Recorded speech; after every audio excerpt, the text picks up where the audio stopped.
Quando lançou seu livro em 1981, Moacir Scliar não poderia imaginar que 21 anos depois ele estaria envolvido em uma polêmica internacional.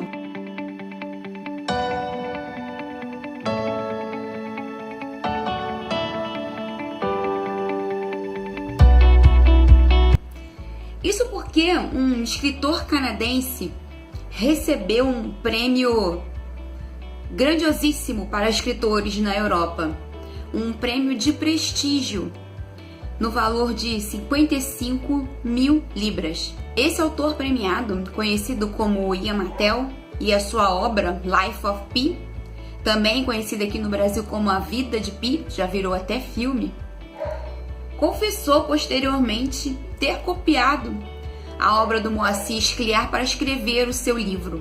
Em entrevista, o autor foi extremamente arrogante e antiético quando ele disse que ele não havia lido o livro. Moacir Scliar, aqui no prefácio, nessa edição, que por sinal é um prefácio incrível, ele diz que ele se sentiu lisonjeado quando ele soube que um autor do primeiro mundo estava copiando uma obra sua.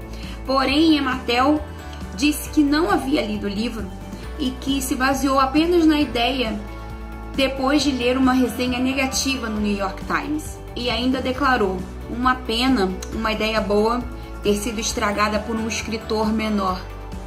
What? Detalhe que o jornal se negava e se nega até hoje de ter escrito qualquer resenha negativa a respeito do livro de Moacir Scliar. Apesar das semelhanças entre A Vida de Pi e Max e os Felinos, as obras são totalmente diferentes. Porém, as semelhanças são tão peculiares que o autor de A Vida de Pi não teve a honradez de entrar em contato com Moacir, ou pelo menos referenciá-lo em sua obra. Bom, polêmicas à parte, vamos à resenha desse livro? Nesse livro aqui nós vamos conhecer o Max, um menino alemão nascido em Berlim, que vive na cidade com sua mãe e seu pai, um dono de uma loja de pele de animais.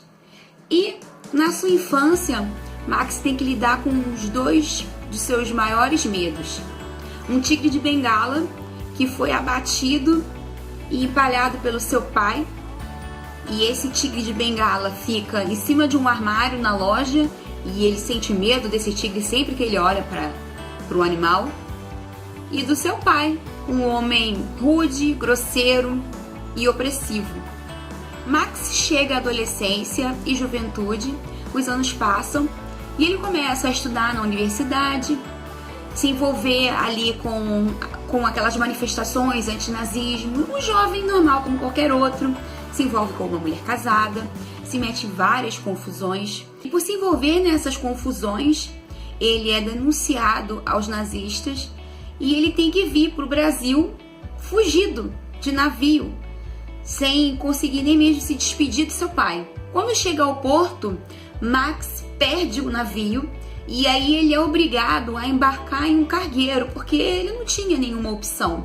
Porém, ali dentro daquele cargueiro, ele começa a perceber uma movimentação tanto quanto suspeita, pessoas conversando meio que baixinho aqui, e aí ele nota que tem alguma coisa estranha acontecendo. E ele acorda numa noite e se depara com o cargueiro vazio e afundando. O cargueiro ele é afundado em circunstâncias criminosas e Max entra num scaler e se vê sozinho à deriva no meio do oceano. Ali no meio do caminho, longe de casa, longe do destino para o qual ele estava indo, que era o Brasil, Max vê uma caixa, provavelmente alguma parte dos destroços do navio afundado, e quando ele tenta abrir, de lá escapa um jaguar que pula para dentro da embarcação, como mostra aqui na figura, e ele passa a conviver de uma forma amistosa com esse jaguar, temendo o tempo inteiro que ele pudesse ser devorado pelo bichano que ele salvou a vida. Ou se a gente for analisar mais profundamente essa história, a gente pode dizer que o jaguar é nada mais, nada menos que todas as figuras opressivas que passaram pela vida do Max. O seu pai, o governo, E nessa travessia que ele faz, a travessia para a sua nova vida, a liberdade, ele tem que encarar esse medo de frente. O mar é a sensação de não pertencimento. Ele foge do seu país para uma vida nova. Então, ele está ali no meio do caminho. Ele está entre o que ele era e o que ele vai ser.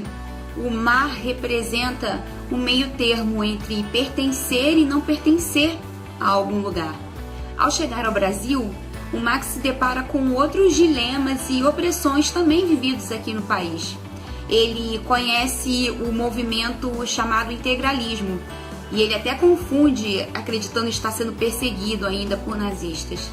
E essa confusão só faz com que ele sinta reavivar o medo que ele sentiu em Berlim, e ele começa a se deparar novamente com todas as sensações que ele teve quando veio da Alemanha para o Brasil. O nome do livro, Max e os Felinos, faz referência aos 3 animais que passam pela vida do Max. Primeiro deles, o tigre no armário, é o medo da infância, é o medo que ele tem do tigre que fica no armário, que representa a figura do seu pai. Na segunda parte do livro, o jaguar no Scaler, nós vamos conhecer ali o medo que ele sente na travessia, o medo da juventude, o medo da mudança. E nós podemos entender aquele jaguar como a opressão política que fez com que Max tivesse que sair do seu país e ir para um lugar totalmente diferente. E a onça no morro já é o medo que se apresenta na vida adulta, o medo que volta depois de tanto tempo, depois de um conforto, e imaginar que a sua vida tá tranquila, tá tudo certo, nada mais pode acontecer. Então a onça ressurge ali como um medo escondido que Max ainda tinha e não se recordava. No decorrer da vida de Max, nós acompanhamos ali todas as suas decepções, os seus amores, os seus conflitos, as suas alegrias, e nós nos simpatizamos muito com esse rapaz. Porém, a intenção de Moacir Scliar aqui nesse livro é mostrar para o leitor que não importa quais são as nossas escolhas, mas cedo ou mais tarde, independente das nossas escolhas, e mesmo que o tempo passe, sempre vamos nos encontrar com fantasmas do passado. A Onça no Mato é um capítulo que ilustra bem isso que eu acabei de dizer. E só nos mostra que os nossos medos e traumas, eles nunca desaparecem por completo. Somos nós que aprendemos e nos acostumamos a viver e conviver com eles. Bom, pessoal, uma outra curiosidade com relação a esse livrinho é que ele foi publicado no final da ditadura. Ele carrega aqui essa carga de opressão vivida durante esse período aqui no Brasil. Bom, lendo essa história, eu pude entender que a tal polêmica de que esse livro foi escrito por um escritor menor é totalmente sem fundamento. E nessas poucas páginas que temos aqui, nós vamos encontrar uma história muito mais profunda do que ela parece ser. Esse livro não é, nem nunca será um livro menor, medíocre ou ruim. É um livro incrível, excelente. Em poucas páginas, Moacir conseguiu deixar sua mensagem, uma mensagem profunda. Aqui você encontra filosofia, política, psicologia, de tudo um pouco. E a única coisa que a gente pode tirar de bom de toda aquela polêmica que o plágio gerou foi que depois disso essa obra passou a ter maior visibilidade do que tinha antes. Curti muito essa leitura, gostei muito mesmo. Eu já comprei ele no sebo e já comecei a ler dentro do carro e não consegui mais largar. Ele foi o meu livro da Maratona Literária de Inverno, do desafio Ler um Livro com a Capa Azul.